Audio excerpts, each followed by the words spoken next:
Assalamualaikum warahmatullahi wabarakatuh.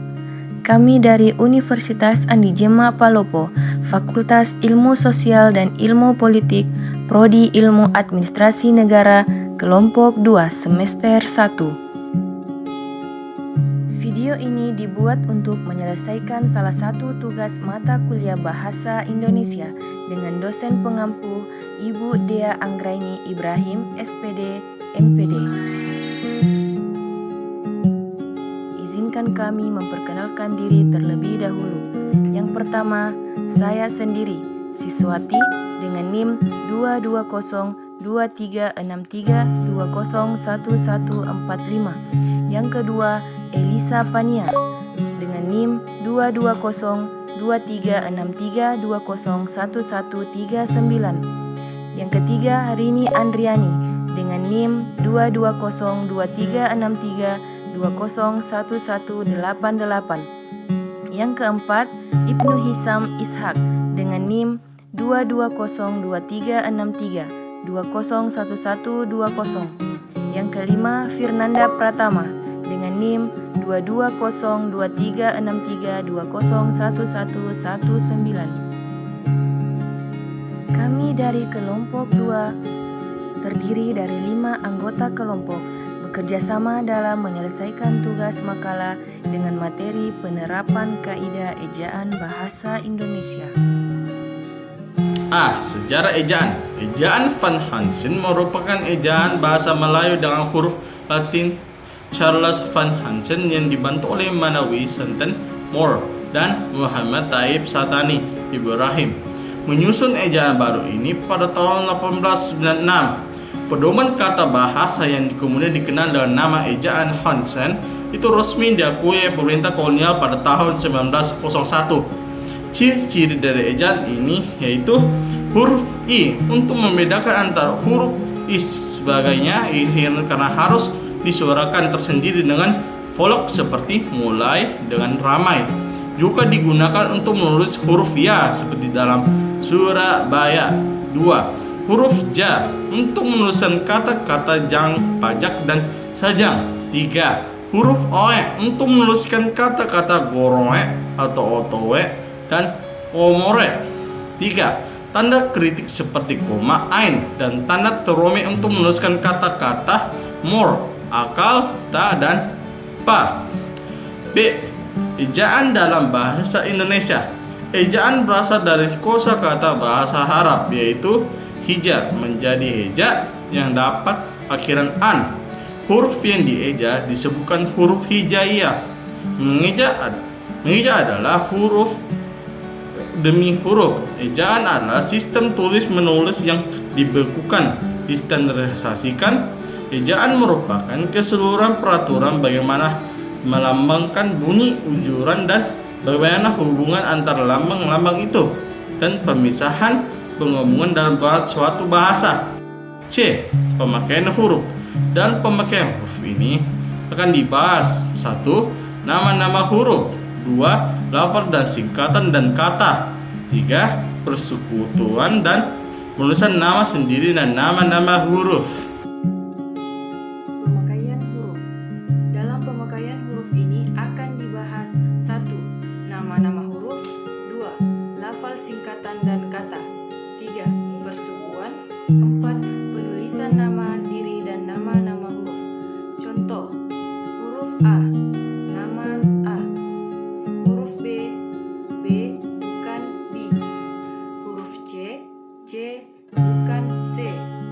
Huruf D, D bukan D. Huruf E, nama E. Huruf F, nama F. Huruf G, nama G bukan G. Huruf H, nama H. Huruf I, nama I bukan E, dan seterusnya. Di samping abjad di atas, ada juga penggabungan huruf untuk melambangkan dialog seperti au.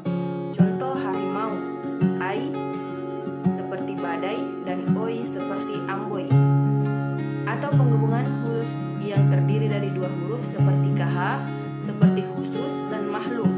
NG langsung sanksi.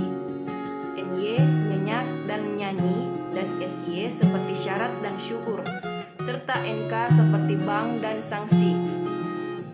Huruf E bisa melambangkan E seperti pada kata ekor, merah atau lebar, dan melambangkan E seperti pada kata emas, empedu, lesu, atau semut. Perlu dicatat di sini bahwa dalam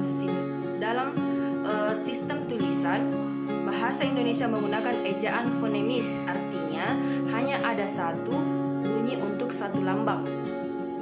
Hal ini berarti sangat berlainan dengan bahasa Inggris yang menggunakan lambang dengan bermacam-macam bunyi sesuai dengan posisi fonemnya dalam kata.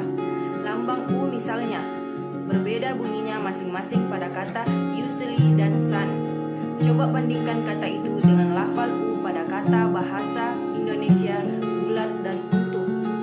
Dengan demikian, pengucapan cat menjadi chat dan komputer menjadi komputer adalah salah. Penulisan huruf dalam ejaan bahasa Indonesia yang disempurnakan penulisan huruf menyangkut dua masalah, yaitu penulisan huruf besar atau huruf kapital dan penulisan huruf miring. 1. Penulisan huruf besar atau huruf kapital.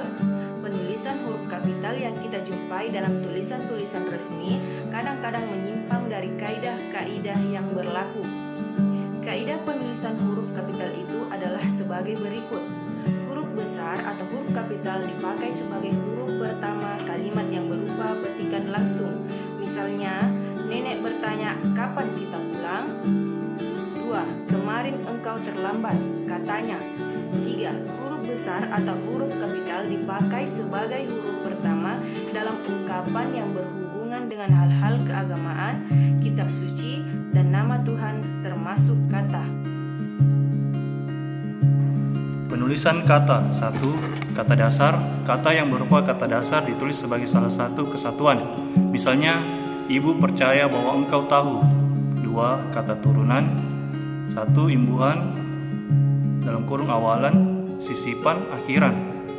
Ditulis serangkaian dengan kata dasarnya. Misalnya, bergeletar, dikelola, penetapan, menengok, mempermainkan. Jika bentuk dasar yang berupa gabungan, kata mendapatkan awalan dan akhiran sekaligus. Unsur gabungan kata itu ditulis serangkai. Lihat juga keterangan tentang tanda hubung bab 5 pasal E ayat 5. Misalnya, menggarisbawahi, menyebarluaskan, dilipat gandakan. Jika salah satu unsur gabungan kata hanya dipakai dalam kombinasi, hubungan kata itu ditulis serangkai. Misalnya, adipati, aerodinamika, antar kota, anumerta, audiogram, awahama, bikarbonat, biokimia, katur tunggal, dasawarsa, dekameter. 3. Bentuk ulang ditulis secara lengkap menggunakan tanda hubung, misalnya anak-anak, buku-buku, bumi putra, hati-hati. Penulisan unsur serapan. Dalam perkembangannya, bahasa Indonesia menyerap unsur dari berbagai bahasa lain, baik dari bahasa daerah maupun dari bahasa asing seperti Arab, Portugis, Belanda, dan Inggris. Berdasarkan taraf integrasinya, unsur pinjam dalam bahasa Indonesia dapat dibagi atas dua golongan besar. Pertama, unsur pinjam yang belum sepenuhnya terserap ke dalam bahasa Indonesia. Unsur-unsur ini dipakai dalam bahasa Indonesia tetapi pengucapannya masih mengikuti cara asing. Kedua, unsur pinjam yang mengucap dalam penulisannya disesuaikan dengan kaidah bahasa Indonesia. Dalam hal ini diusahakan agar ejaan hanya diubah sehingga bentuk Indonesia masih dapat dibandingkan dengan bentuk asalnya. Gunaan tanda baca. Tanda titik. Tanda titik dipakai di akhir kalimat bukan pernyataan atau seruan. Contohnya, Wajan pergi ke Yogyakarta. Tanda koma. Tanda koma dipakai di antara unsur dalam suatu peristiwa